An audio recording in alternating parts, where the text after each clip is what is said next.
Olá pessoal, então continuando aqui o nosso curso de redes, nós vamos falar sobre estruturas. Nesta aula a gente vai iniciar uma série de aulas falando sobre estruturas de rede nua. As estruturas, enfim, todas as questões ligadas a redes de distribuição, elas são embasadas em normas técnicas. A ABNT, né, a Associação Brasileira de Normas Técnicas, ela define todas essas questões técnicas de montagem, de dimensionamentos, para todas as situações, né, seja da área elétrica, mecânica, enfim. Mas da área elétrica já temos uma série de normas da ABNT, Associação Brasileira de Normas Técnicas. Baseada nas normas da ABNT, as distribuidoras de energia fazem as suas normas regionais, com algumas peculiaridades, mas sempre tendo como embasamento maior as normas da ABNT e as resoluções da ANEEL. Por quê? Porque as resoluções da ANEEL que definem as questões de distribuição de energia, as regras, direitos, deveres. Então, a ANEEL é a Agência Nacional de Energia Elétrica que fiscaliza, define as questões das tarifas, as questões dos níveis, qualidade de energia, continuidade de energia, qualidade no fornecimento. Então esses parâmetros são definidos pela ANEEL. E quem nos orienta de que forma que vamos montar a rede, de que forma que vamos fazer nossas instalações para cumprir as metas estipuladas pela ANEEL, são as normas da ABNT. E regionalmente, as distribuidoras de energia elaboram as suas normas técnicas. Aqui em Santa Catarina, nós temos a Celesc, que é a Central Elétrica de Santa Catarina, né? E temos também as cooperativas de energia que fazem a distribuição como permissionárias. A Celesc é a concessionária, em Siderópolis temos a João César, que é concessionária, nós temos em Xanxerê também uma concessionária, nós temos em Uruçanga Força e Luz, que é uma concessionária, e as demais distribuidoras de energia, com exceção da Cooperaliança de Sara, que também é concessionária, as demais são permissionárias, né? Nós temos 22 cooperativas em Santa Catarina, 21 são permissionárias, e ali na Içara, a Cooperaliança, é uma concessionária. Bom, o que muda, né? Para nós consumidores não muda nada, porque atualmente, tanto as concessionárias quanto as permissionárias têm que fornecer energia com qualidade. Nem sempre foi assim. Num período, né, não muito longe para trás, não tínhamos as permissionárias. As cooperativas de energia, elas não tinham a obrigatoriedade de seguir as normas, as determinações, as resoluções da ANEEL. No entanto, né, de 2008 para cá, né, já fazem aí mais de 10 anos, a ANEEL ela determinou que mesmo as cooperativas elas tivessem que cumprir todas as regras e normas estipuladas por ela. Existindo as normas regionais, não só em Santa Catarina, em todo o Brasil, né, onde existem concessionárias e permissionárias, todas são consideradas distribuidoras de energia, né, no caso aqui do nosso curso que estamos falando de rede de distribuição, todas elas precisam ter suas normas técnicas com as peculiaridades regionais. Como em Santa Catarina nós somos regulamentados então por dois tipos de normas, né? Nós temos as normas da Celesc e as normas das cooperativas de energia, que, como foi falado, são consideradas hoje como permissionárias.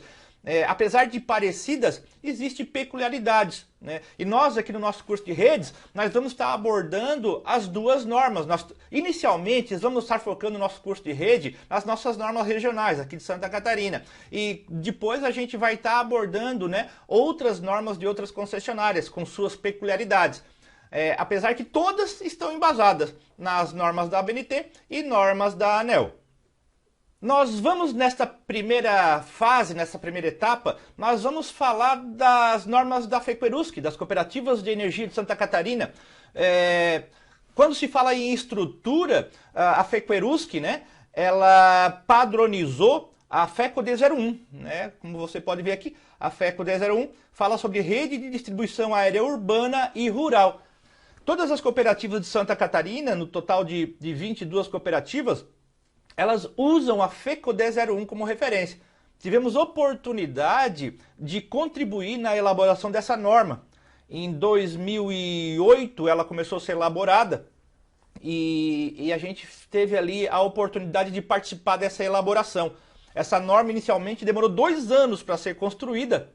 É uma norma, a mais espessa, né? Ela é grossa, essa norma, porque ela tem muitos desenhos. Você vai ver que nela a gente vai ver todas as estruturas, né, ou as mais usuais, desenhada e com lista de material, enfim.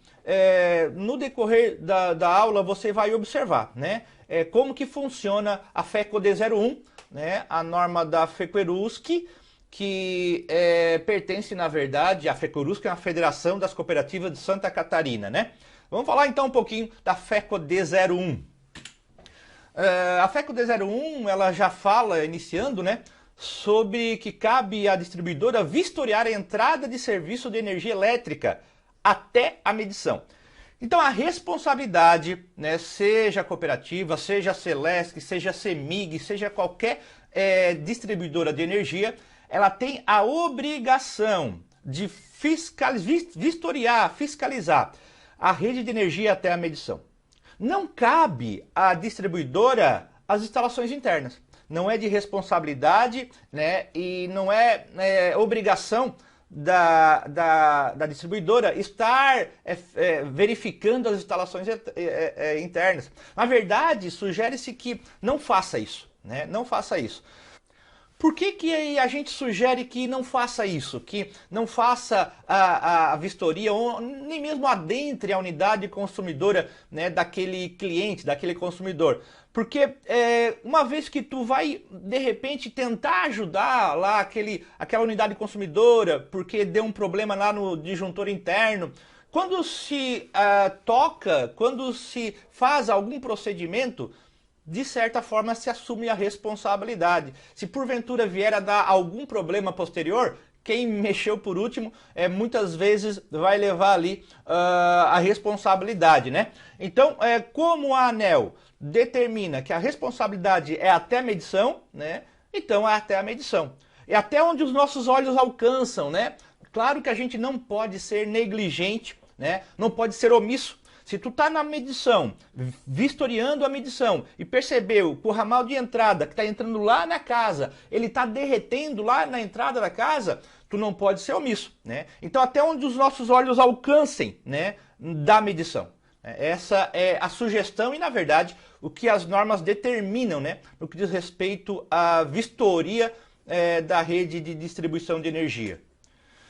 Bom, a presente norma técnica de padronização aplica-se às redes de distribuição de energia elétrica aérea primária e secundária, né? No desenho aqui a gente só tem a rede primária, né?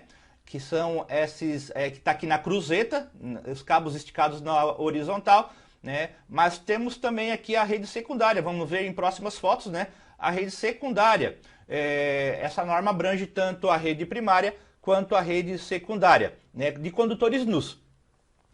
Nas cooperativas conveniadas aí pelo sistema FECUERUSC, localizados na área urbana e rural. E nas classes de tensões, aqui em Santa Catarina, nós temos então essas 3 classes de tensão na distribuição de energia: 15 kV, 25 kV e 36.2 kV. A classe 15 kV seria o nosso 13.8, né, que é o que é mais utilizado, né, em toda Santa Catarina. Grande maioria da rede primária é 13.8. E na baixa tensão, nós vamos ter 380, 220 volts, né? 380 trifásico, 220 monofásico. E as redes monofásicas, os monobuches, né? bastante área rural a gente tem, principalmente nas cooperativas de energia, e elas têm ali o primário é uma fase apenas, né, com retorno pelo terra, né, uma fase apenas alimenta o transformador, e no secundário a gente vai ter 220 volts ou 440. Né? O que é esse 440? Na verdade é uma bobina única, né, nos casos, né, aqui é uma bobina única, onde metade do centro da bobina até um extremo eu meço 220 e do centro da bobina até o outro extremo é outro 220. Então chama-se que seria o bifásico na baixa tensão, né? Na verdade é uma única bobina que fornece a tensão 220 para um lado, a tensão 220 para o outro, certo? Vamos para frente. Deve ser exigido o cumprimento desta norma também para as empresas contratadas, as empresas terceiras, as empreiteiras no caso, né? Pois então, essa norma, a gente vai colocar o link aqui para você poder baixar ela. Ela está lá no site da FECOERUSC e no site também das cooperativas de energia. Lá no site da FECOERUSC você vai encontrar ela de forma genérica. Ou seja, não vai estar especificado o nome de nenhuma cooperativa. Daí quando você for buscar por esta norma num site específico de uma cooperativa, você vai observar que a diferença é qual? É que vai estar específico o nome daquela cooperativa. Sergal, Sertrel, Sersul. A norma é a mesma, mas só muda o nome da cooperativa, certo? Bom, aqui a gente está vendo que é necessário não só os eletricistas da cooperativa observar esta norma, mas também as empreiteiras. Os eletricistas que prestam serviço direto ou indiretamente na rede de distribuição. No caso, aquele que faz o padrão de entrada, esse não vai observar essa norma. Esse que trabalha com padrão de entrada vai observar a FECO D04, entrada de baixa tensão. Porque o que eu estou falando aqui serve para todas as outras normas também. A FECO D03 trata sobre instalação em média tensão. Então, o terceirizado, a empresa terceira, precisa se ater às normas, né, a essas normas das cooperativas ou da Celesc. Quem que vai usar a FECO D01? A FECO D01 vai ser usada por aquele empreiteiro que constrói loteamento. Né? Aquele empreiteiro que constrói loteamento, sabemos que o loteamento é de responsabilidade do proprietário do loteamento. Então ele desenvolve o projeto, contrata um engenheiro particular, ele executa a rede, né? E esse engenheiro vai se basear, né? Tanto o engenheiro do projeto quanto o engenheiro responsável pela execução, ele vai tomar aqui como referência essas normas. Então elas são de utilização tanto dos colaboradores das distribuidoras de energia, como também dos terceiros, né? Das empreiteiras. As informações contidas nestas normas estão embasadas em outras normas técnicas, né? Em outras resoluções. Por se tratar de uma norma regional, ela não pode inventar. Né? Não podemos inventar. Nós técnicos e engenheiros, nós não inventamos conceitos. Nós nos baseamos em normas, em resoluções. No caso da FECO D01, então aqui ó, ela está baseada no PRODIST da ANEEL, né? Que são os módulos lá que determinam, homologados pela ANEEL, que determinam todas as questões elétricas, são vários módulos de acordo com a área, né? A NR10, a NR10 é uma norma do Ministério do Trabalho que trata sobre segurança em instalações elétricas. A 5422, que fala sobre linhas aéreas de transmissão e subtransmissão, né? A gente sabe que, a gente citou aqui, até 34 kV ainda é considerado distribuição, de 69 para cima, né, já é considerado transmissão de energia. 69 subtransmissão, acima de 69 transmissão de energia. Aqui também está baseado na NBR 14039, que é instalações elétricas de média tensão. A NBR 15688, rede de distribuição de energia elétrica com condutores nus. E a própria FECO D02, que é uma outra norma da FECOERUSC, que trata só sobre projetos. Nós vamos ver posteriormente, né, num curso de projetos de redes, vamos abordar com mais profundidade sobre esta norma, a FECO D02. Então, nós temos aqui as NRs, as NBRs, as resoluções da ANEEL e as próprias normas da FECUERUSC que antecedem esta norma, que servem como base. Bom, qual a diferença entre esses órgãos? Né? Como a gente já falou, a ANEEL ela fiscaliza e determina o padrão, né? Determina o padrão na distribuição, transmissão e geração de energia.